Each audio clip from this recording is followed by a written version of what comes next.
The next speaker is Stefan Kaba from Walter Reed Army Institute of Research, and he is going to discuss immune responses to adjuvanted sapin antigen.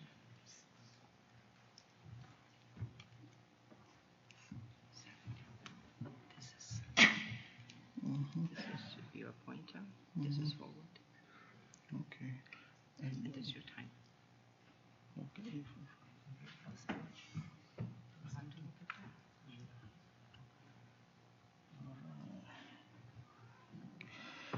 Okay, good afternoon.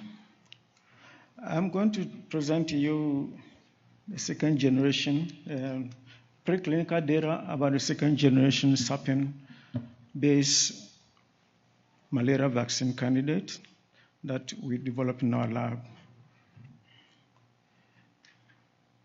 And this vaccine that we are going to talk about will be used in a clinical trial next year, along with some novel liposomal adjuvants. So sapin simply means self-assembling protein nanoparticles, and this is achieved by combining a limited number of amino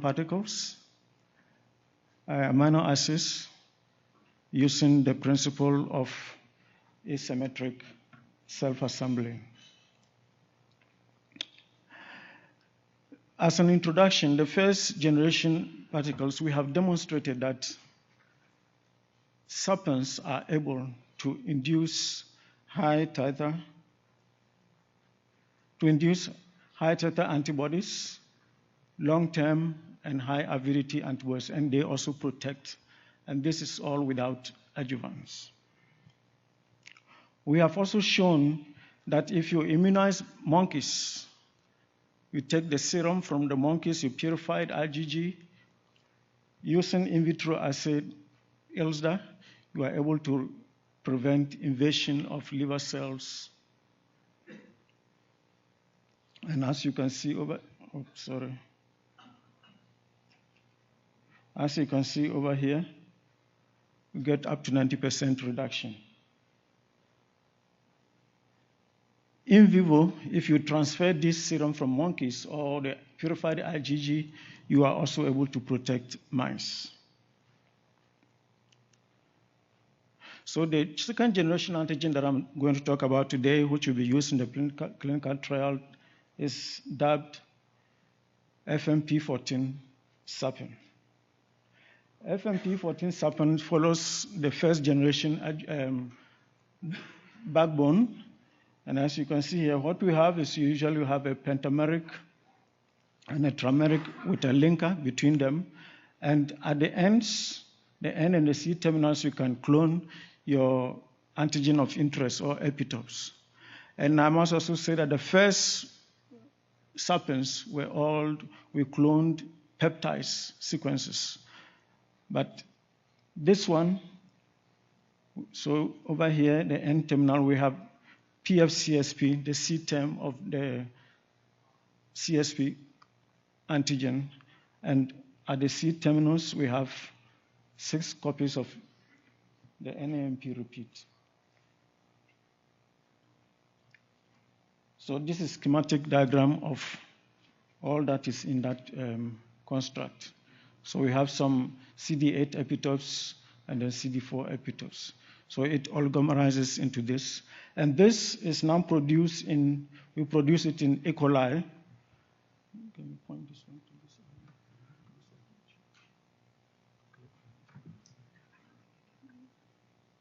Okay. Yeah, we produce it in E. coli and purify by under denaturing conditions using urea. Whilst the formation of particles is achieved by dialyzing out the urea gradually, and you form the particles. Okay. The adjuvants, we call them amyliposomal formulations or amyliposome formulations. These are adjuvants that are invented and produced at RIA by Dr. Alvin's group. And they compose mainly cholesterol, QS21, then monophospholipid A, and then the liposomes. And you can have more information if you get to this paper. So our design was that you have different formulations of the liposomes. So you have liposomes alone, or you have the protein alone with saline. Then you can have liposomes also alone combined with the protein, or liposomes alpha A is the liposomes plus alum, that's aluminum hydroxide, or QS21, or both, and 14 mice in each group. Analysis. Over here, I'm only presenting the antibody analysis, but we also have done T-cell analysis. So we have 3 immunizations, 2 weeks apart, and 2 weeks after each immunization, we draw blood for ELISA and other analysis. And analysis we have on the plate, we have the NAMP peptide or the CTEM. And the CTEM we use P16.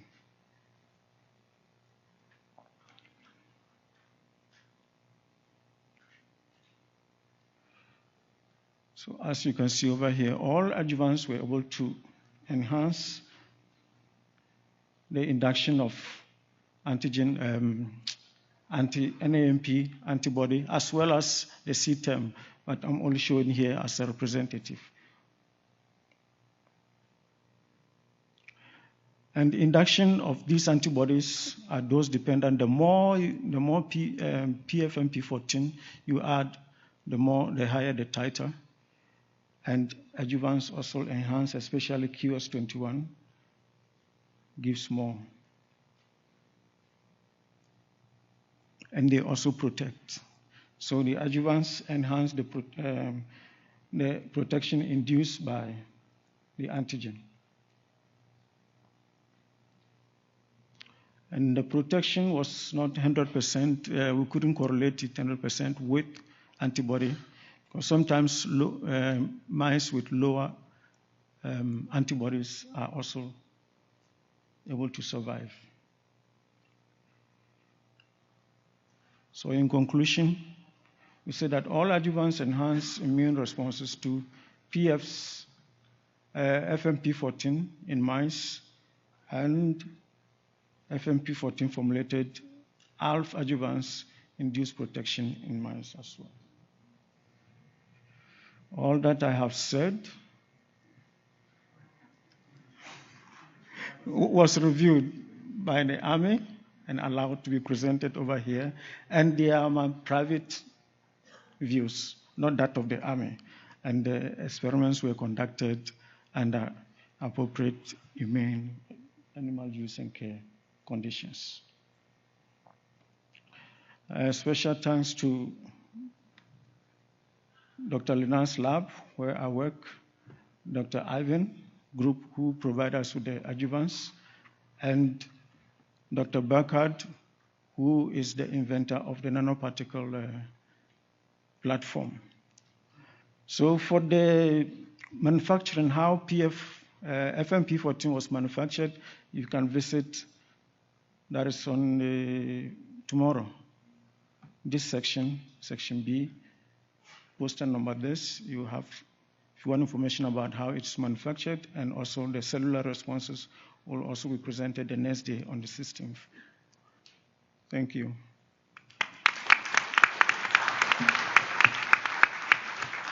Thanks, Steve. Any questions?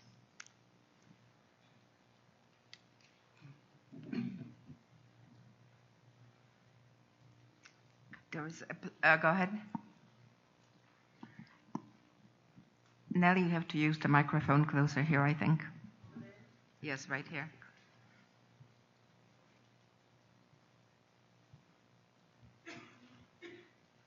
Can you please explain what is the difference in between you calling nano a platform from recombinant protein platform?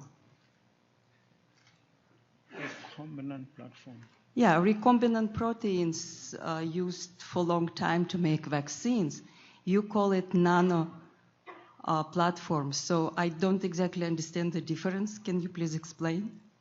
Well, I don't know exactly what you are saying, but if the recombinant is you purify, you express your proteins in whichever system you want, you purify it, a clone, and then you get your recombinant. Right, but you said nanoparticles platform. Yeah, I don't understand what is their nanoparticles. So nanoparticles, because, okay, let me see if I can go back. Which one can I go back? yes, sure.